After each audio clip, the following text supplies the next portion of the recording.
we start with an A4 sheet of paper on which we draw the contours of the shoe. We use the algorithm to do some simple pre-processing and extracting the A4 sheet of paper. The dimensions of the shoe are then extracted using a computer vision algorithm. The biases of the computer vision algorithm are then corrected using a machine learning algorithm. Please note that only step 1 takes place on the app. Step 2 through 4 take place on a server that we also created. This is an emulator instance that we're running for the demonstration. The app was tested on a physical device. However, for demo purposes, we're using the emulator.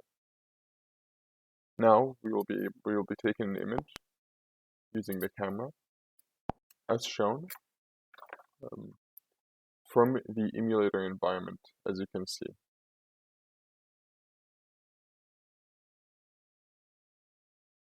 Okay.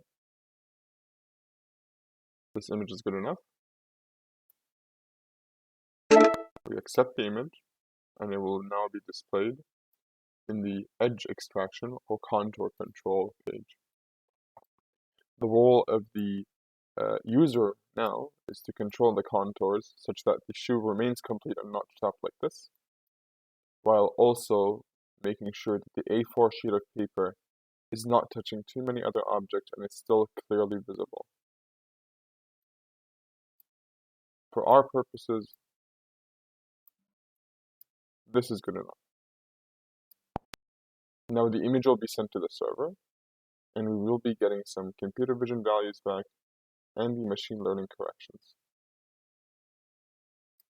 Using a picture with a better background that is less complex makes the algorithm a lot easier to use and leads to far better results and more accurate evaluations. As you can see, the default values work perfectly, so no changes need to be made. We send the image to the server, and we get a result immediately from the server that is running in the background. And we have the length, the top width, and the bottom width as computed by the computer vision algorithm and the machine learning corrections. The benefits of the approach for sustainable and circular manufacturing. Using automated methods, like in our case, leads to a reduction in human error and more accurate evaluations of object dimensions, reducing recalled products, thereby saving resources and energy.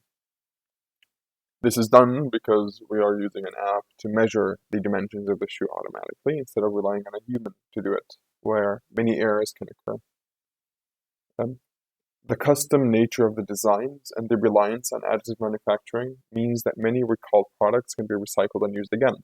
This is because the pipeline also includes a 3D printer, meaning any mistakes that are made by humans or by the machine itself can then be recalled and recycled, which also upholds the ideas of sustainability and circular manufacturing.